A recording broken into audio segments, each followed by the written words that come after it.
David was looking. He had a grow master at the time, but wanted to like build it out and then attract like a senior grow master to come over, right, and really turn the thing into long term sustained farm. No acquisition, just go go go go go. Maybe 2 years in our space. 2 years is like 20. Maybe 2 years of good quality harvest. Then then a value of 50, 60, 80, 90, or $100 million depending on the market, right? So he comes to me and he says, "Hey, can you raise a couple $1,000,000 so that we can, get some of our redress done?" And David Sheehan, and he comes over and he says, "Look, I've got other big groups ready to come and write the big checks. If you just come in and help take a footprint in." And so we did a valuation on the farm at 10 million at the time, and gave him $2 million. He asked for $2 million. We wanted 20%. So we said, we'll take 20% of your farm for a couple $1,000,000. So we went and raised about 2.2, 2.3 or whatever it is, and did that in about 6 weeks. And David liked the money so well, we did it so quick. He came back and said, "Well, why don't you come back and give me 3.7, right?" And I was like, "Well, no, we want 25% of the farm." Well, he had gotten a lot of build out done with that too. So now it's not such a shanty. Now it's moving closer to starting to look like a real farm. So we raised the valuation. We gave it two more steps, right? We had a 15 and a 20. And this is still before Smart Initiatives. This Smart Initiatives was the very first. Smart Initiatives was our first 20%. Okay, so Smart Initiatives was the first 20% on Yeah, Zavala. got the best valuation on Zavala. And then it went up to 15 and then 20. And then then he came back and said, "Why don't you just finish me off?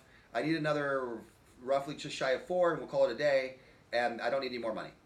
And this is like this. He doesn't need any more money. I want to be in that position. Yeah, well, I'll walk you through it. I mean, so that was Valley View then. Then it went from Smart Initiatives to Valley View, and then ultimately ended up with Target. And Target was the final vehicle that raised the rest of his money, because we kept thinking we were done, right? You come back and say, "You can have the rest." So we ended up owning 70% of his farm. All 3 of our groups owned 70% of his farm.